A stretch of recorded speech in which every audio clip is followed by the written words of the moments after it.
Bab 1129. Keturunan Dewa. Kamu bisa menggunakan tangan untuk menghalangi senjata saktiku.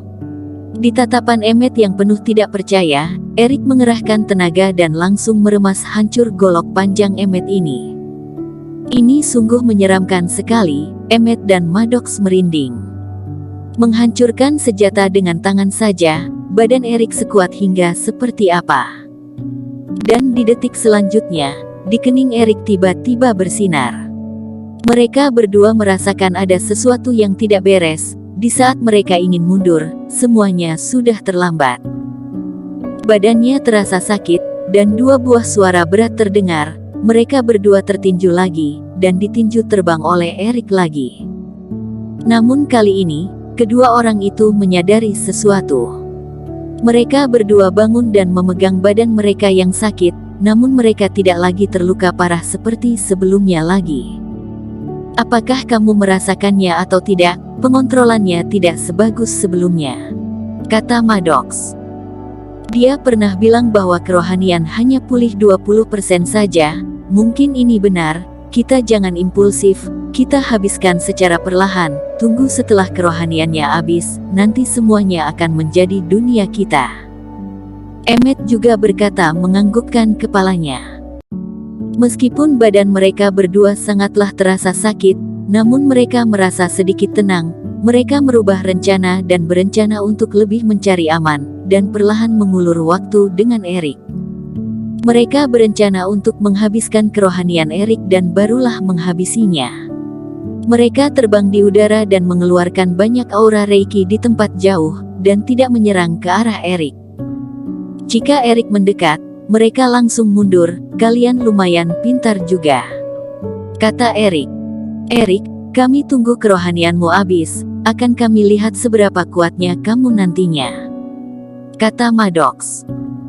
Setelah beberapa waktu, tidak lama kemudian seluruh area penuh dengan lubang yang terbentuk karena serangan dari Reiki. Seluruh wilayah terasa bergetar, energi semangat terbang kemana-mana, ada banyak Reiki yang memenuhi seluruh area.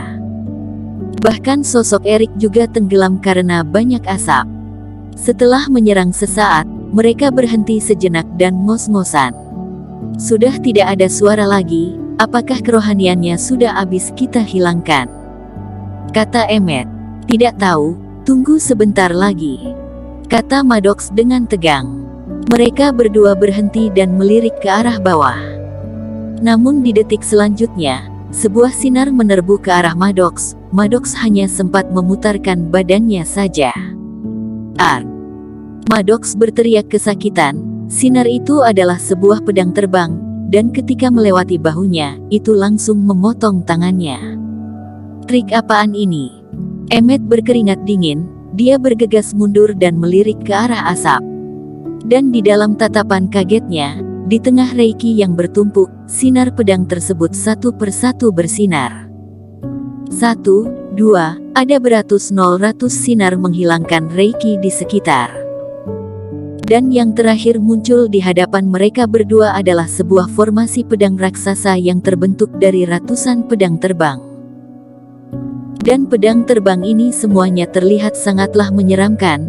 Kualitas pedangnya tidak ada yang lemah. Mereka terbang di atas udara dan di titik tengah di lantai, ada sebuah sosok yang tengah terduduk bersila. Dan yang membuat orang kaget adalah, di ratusan meter sekelilingnya, sama sekali tidak ada jejak dihancurkan. Dengan kata lain, serangan mereka berdua tadi semuanya dihadang oleh pedang terbang, semuanya tidaklah berguna. Emmet, kamu cepat lihat kekuatan apakah ini bukanlah Reiki. Tiba-tiba Maddox berteriak sambil memegang tangannya yang putus. Dia menyadari bahwa selain pedang terbang di sekitar Erik yang membuat orang takut, di badan Erik juga terlihat ada aura bintang, seolah ada alam semesta yang mengelilingnya. Auranya terlihat sangatlah bersih dan jauh lebih bersih daripada Reiki, dan terlihat mempunyai kekuatan yang sangatlah kuat. Dia tidak pernah melihat kekuatan seperti begini. Trik Erik satu persatu digunakan dan membuat mereka mulai merasa gila. Kalian berdua sungguh beruntung, kerohanianku memang tidaklah cukup, jadi aku menggunakan sedikit energi bintang. Ekspresi Erik sangatlah tenang. Kekuatan energi abadi jauh lebih kuat daripada Reiki, jadi juga butuh lebih banyak kerohanian untuk mengontrolnya. Dirinya mengerahkan energi abadi dan ingin menyelesaikan semuanya dengan cepat. Sebelum sempat memikirkan apakah energi bintang itu apa, Emmet dan Maddox langsung melihat Erik mengulurkan tangannya dan ratusan pedang terbang itu langsung terbang mengarah ke arah mereka. Mereka berdua berusaha untuk mengerahkan pelindung, namun itu tidaklah berguna. Di bawah serangan ratusan pedang terbang, pelindung mereka bagaikan kertas putih yang dirobek begitu saja. Maddox berteriak lagi, tangan satunya lagi juga terpotong, badannya terkena 7-8 pedang dan bagaikan layangan yang benangnya putus, dia terjatuh dari udara. Emmet juga tertusuk di dada dan di tangan dan kakinya. Dia dibawa terbang oleh pedang terbang ini dan terpaku di atas batu. Erik perlahan terbang, 99 pedang mimpi mengelilinginya, dia mengulurkan tangannya, naga api dan es abadi juga terbang ke samping dirinya. Di saat ini, di samping Erik, ada ratusan sinar yang mengelilingnya, ada aura bintang yang memenuhi area sekitar.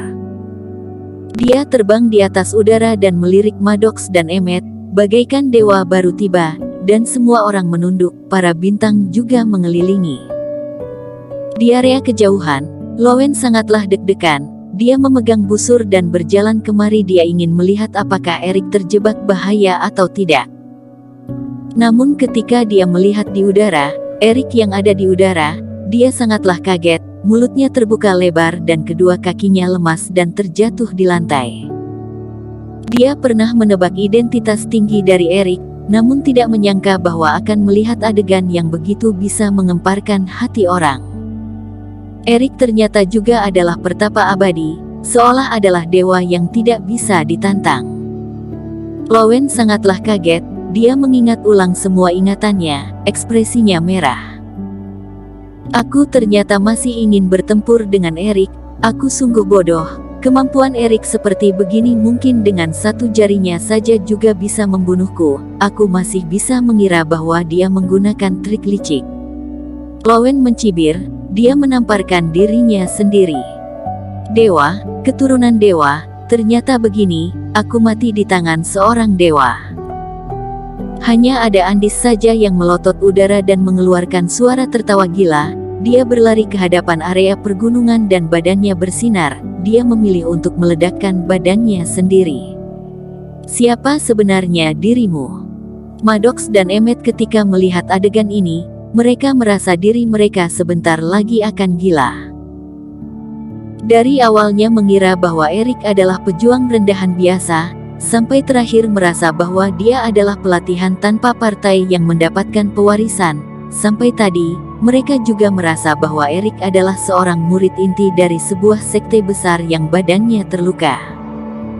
Namun ketika melihat ratusan pedang terbang ini, membuat mereka sudah tidak tahu apa sebenarnya identitas Erik. Apakah dia berasal dari zona inti, adalah murid keturunan asli dari kelima dinasti atau mungkin adalah murid elit dari 4 sekte dewa di masing-masing penjuru. Dia punya kultivasi level yang sama dan badannya yang terluka, namun bisa menghabisi mereka tanpa susah sedikit pun. Dan ketika melihat pedang terbang di samping Erik, mereka yakin bahwa sekalipun ditambah beberapa orang lagi, mereka juga pasti bukanlah lawan bagi Erik. Kamu membuatku menelan pil iblis, dan memotong kedua tanganku, sekalipun mati aku juga mau membawamu mati bersamaku. Maddox berteriak putus asa, dia bangkit dari lantai dan melompat ke darah, dia ingin meledakkan dirinya seperti yang dilakukan oleh Andis. Maddox, jangan! Emmet berteriak. Namun Maddox sudah tidak punya logika sehat lagi, dia sama sekali tidak mau mendengarkannya. Namun Erik hanya meliriknya tidak peduli, dan ratusan pedang terbang langsung menerjang badannya, bahkan diafragma dan kerohaniannya juga hancur berkeping-keping. Bersambung. Terima kasih telah menonton video ini sampai akhir. Jangan lupa subscribe dan nantikan kisah episode selanjutnya hanya di Novel Story. Salam.